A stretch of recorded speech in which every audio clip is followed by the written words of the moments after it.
다문화 사회라는 게 사실 우리나라에서 아까 말씀하셨듯이 한 7, 8년 정도 되면 나오기 시작한 거고 그렇지만 사실은 다문화 얘기는 우리나라는 이 멀티컬처라는 말이 참 안 맞는데 어쩔 수 없이 씁니다. 다문화라는 표현을 쓰는데요.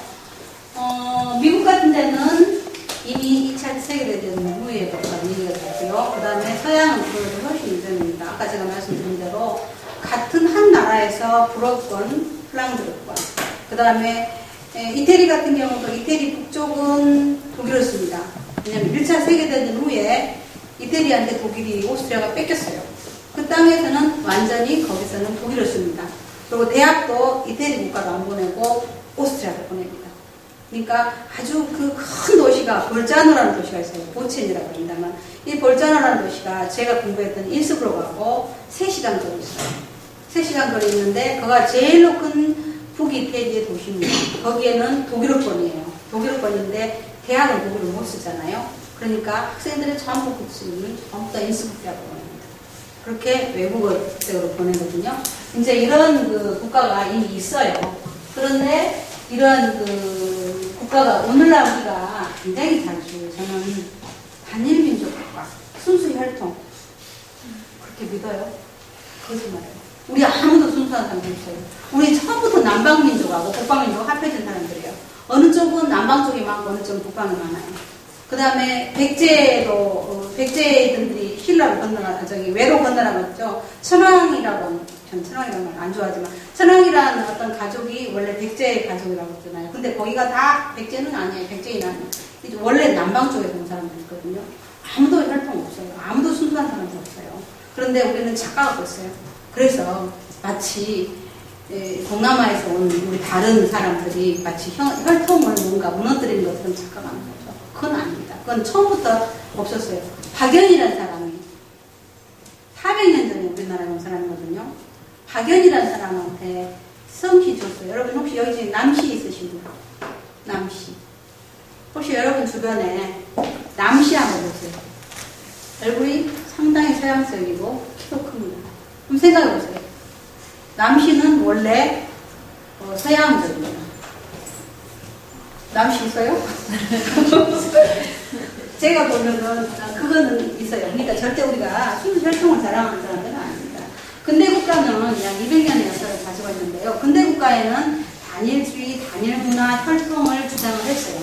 현대 국가는 더 이상 그럴 수가 없죠. 왜냐하면 오늘날처럼 아까 처음에 얘기했듯이 국제화 사회 같은 사회는 전부 다 이게 소위 말해서 혼혈정. 우리도 어느 쪽에 좀 속했는지 몰라요. 보면. 근데 그건 착각이죠. 우리나라는 단일 국가가 아닙니다. 벌써 아닙니다.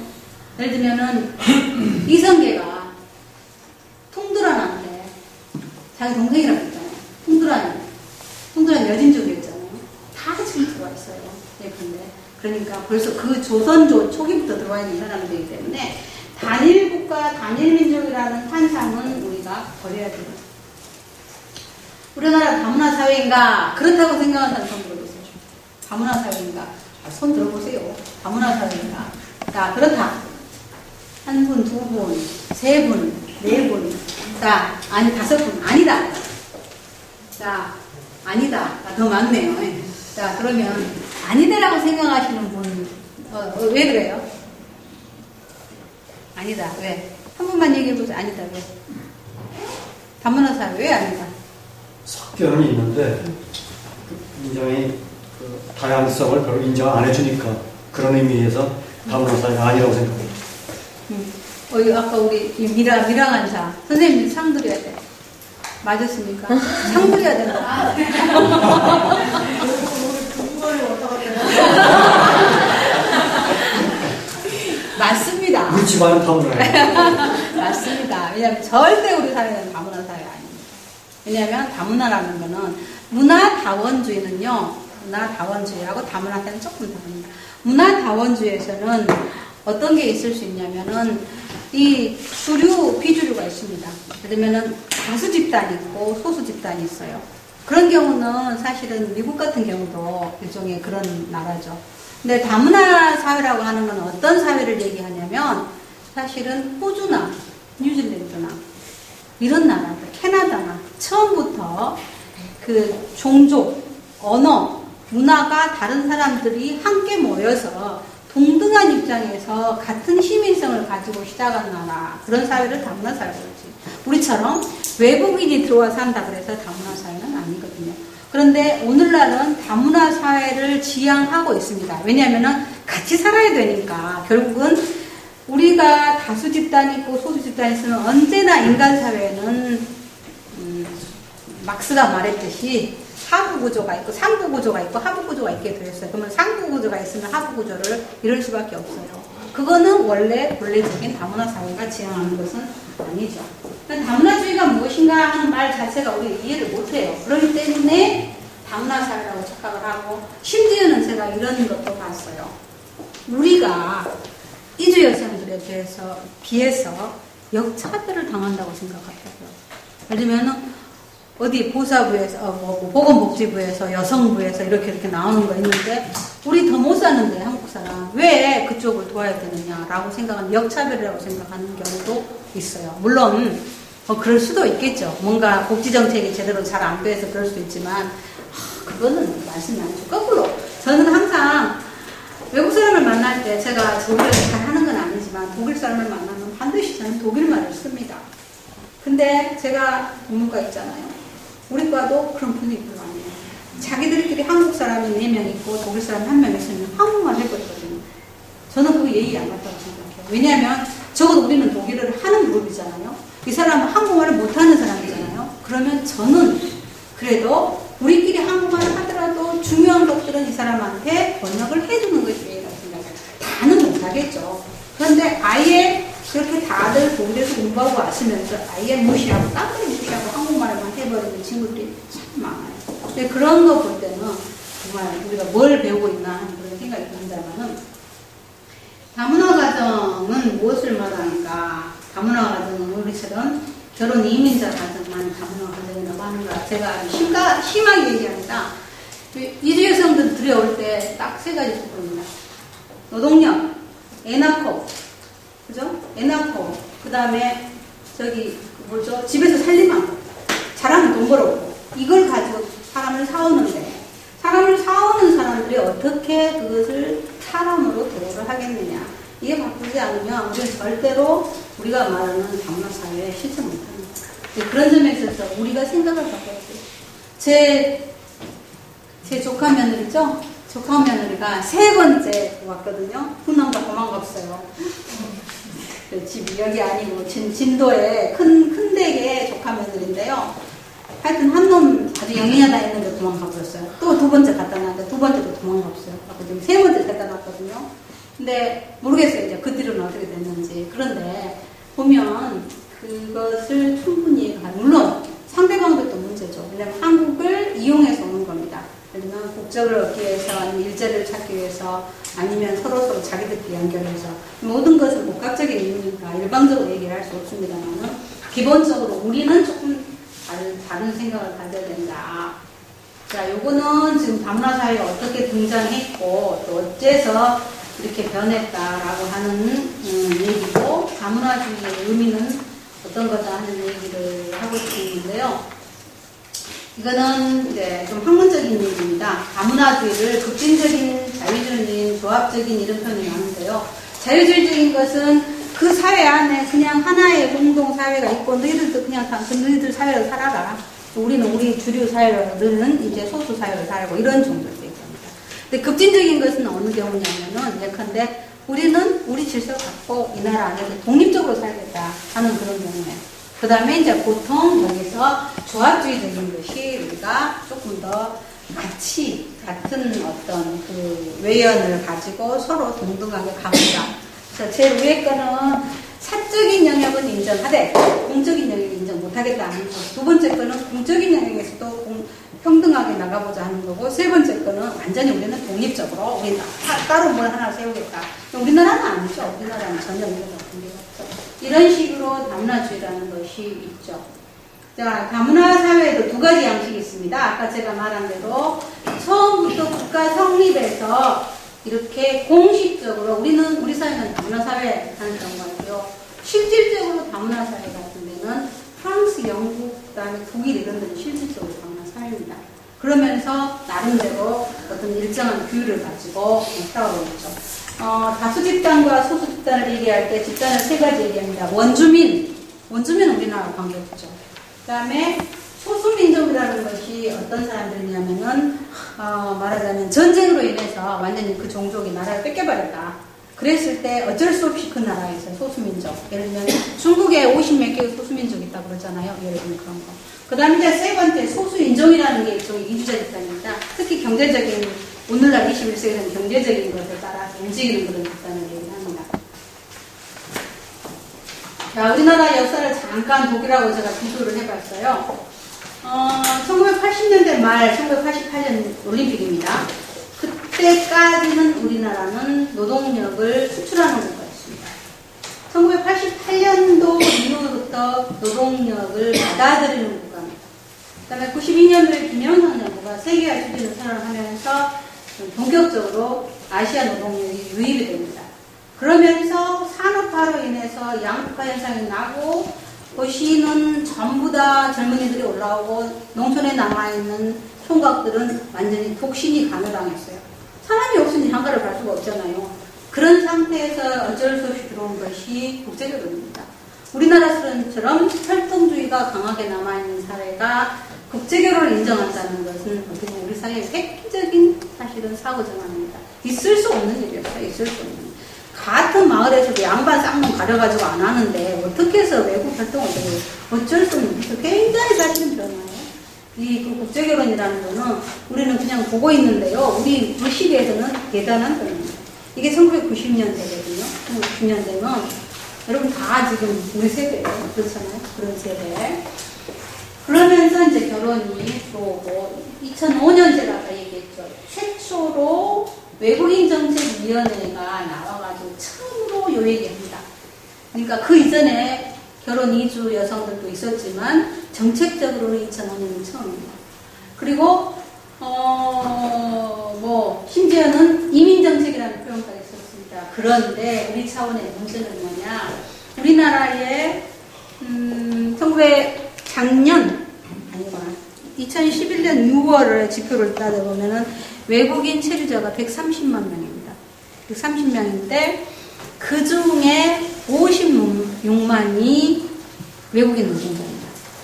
그리고 그 중에 14만이 이주여성입니다. 그리고 외국인 노동자 플러스 이주여성 자녀들 합쳐서 10만입니다. 그러니까 외국인 노동자가 56만이고 그 다음에 이주여성 가정 합쳐봤자 20만밖에 안 되거든요. 그런데 우리나라의 정책은 모두 다 어디 중심이냐? 이주여성. 그 말은 뭔 말이냐? 쉽게 얘기하면 우리는 평등한 사회로 다문화 사회를 이뤄가지 않겠다. 우리는 너희들 전부 동화해라 하는 거죠. 그러니까 융합이 아니고 공동한 어떤 융합이 동화해라. 우리 머릿속에 전부 그렇게 들었습니다. 우리가 한국말 가르쳐줘. 우리 문화 가르쳐줘. 이건 전부 동화이라는 얘기거든요. 적어도 GRC에 근무하는 사람들은 그런 생각을 버려야 됩니다. GRC에 근무하는 사람들은 절대 그런 생각을 하면 결국은 그 사람들은 이류예요. 이류고 또 뜨내기라고 생각하거든요. 그게 아니에요. 내가 남을 돕는다 하는 게 아니고 그 사람들을 통해서 같이 융합한다고 생각해야 된다. 그게 굉장히 저는 특히 여기 교주센터에 많은 젊은 사람들은 그 사고를 바꿔야 됩니다. 우리가 뭔가를 베푸는 것도 아니에요. 우리가 함께 뭔가를 이루어가야 된다고 생각하고 여러분이 만약에 베트남 친구한테 한국말을 가르치면 여러분은 베트남어를 배워야 합니다. 캄보디아를 가르치면 캄보디아를 배워야 됩니다. 저는 나중에 GRC에 와서 외국어 배울 거거든요. 여기 오는 사람들한테 그런 생각을 하고 있습니다. 그래서 다문화주의 정책 모형을 흔히 지금 세 가지로 얘기를 하는데요. 첫 번째는 차별 배제 모형, 하나는 동화 모형, 마지막에 다문화 모형이라고 얘기하거든요. 차별 배제 모형이 우리나라는 여전히 있습니다. 노동자 완전히 차별해요. 그 다음에 두 번째는 이주 여성은 그러니까 결혼 이민자들한테는 동화 모형을 사용합니다. 다문화주의 모형은 그 다음 단계. 세계 어느 나라에도 아직까지 엄밀한 의미에서 아까 말하는 공식적인 다문화주의를 가지고 있는 국가가 없다고 봅니다. 거기는 어쩔 수 없이 그래도 호주에 사는 우리 동포들 얘기 들어보면 역시 백호주의가 여전히 있습니다. 백색을 우선 선호하는 게 있거든요. 근데 이런 거 보면, 물론, 여러분 보다시피 국적 관련해서도 그렇고, 법적인 관점에서도 보시다시피, 다문화 가족 지원법, 제일 처음에 제한 외국인 처우 기본법인데, 여기서 근로자 전혀 배려 없습니다. 그 다음에 나오는 법이 다문화 가족 지원법. 이건 분명하게 다문화 가족만 생각하겠다는 얘기 아닙니까? 법률적으로 이렇게 봐요. 굉장히 많이 발전했다고 하지만 절대로 사실은 그런 건 아직 아닌 것 같아요. 자, 독일 사회를 가봅시다. 독일 사회는요, 역사적인 배경이 우리보다 더 깁니다. 그렇지만 이 사람들도 여전히 너희들은 일하고 갈 사람, 손님 노동자라고 생각했습니다. 자, 여기 뭐 쭉 역사적 배경과 모르셔도 되는데요. 어떤 걸 좀 보면 되냐면은 독일은요, 현재 8,200만 인구인데요. 외국인이 현재 국적이 없는, 독일 국적을 가지지 않는 외국인이 720만입니다. 그리고 850만이 어떤 사람이냐면은 외국인으로 있다가 국적을 가진 사람. 다음에 옛날에 1차 세계대전, 2차 세계대전 전에 독일에 있던 사람들이 폴란드나 러시아나 저쪽으로 동방으로 이주해 갔던 사람들이 2차 세계대전이 끝나면서 다 쫓겨올 수밖에 없어요. 그걸 보고 역이민이라고 합니다. 역이민인데 이 역이민들은 절대 독일 사람 아닙니다. 이미 폴란드화, 이미 러시아화, 이미 다 됐던 사람들이에요. 말도 독일어 못 씁니다. 이런 사람들은 400만 명을 그대로 역이민을 독일 국민으로 받아들였어요.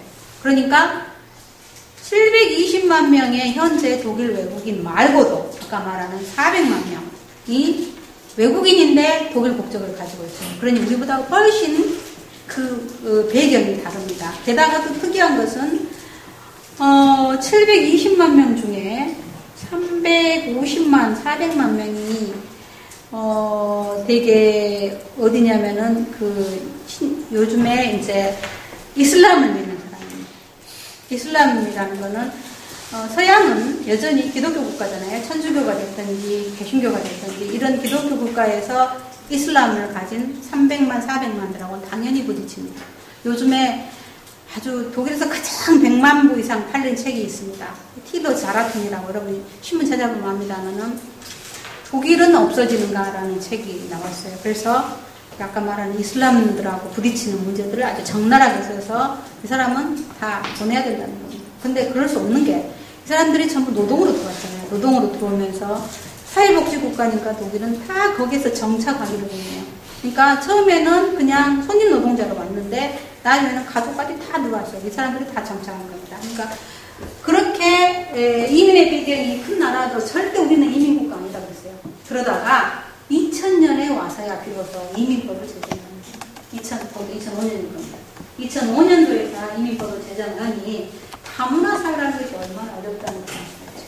우리는 그래도 그 나라들에 뭐가 있어서 빨리 의식이 깨는 편입니다. 근데 그렇지만 우리나라 정부가 노동자 정책은 그대로 독일 정책을 벤치마킹했어요. 안 좋은 건 다 갖다 놔요. 그래가지고 마찬가지.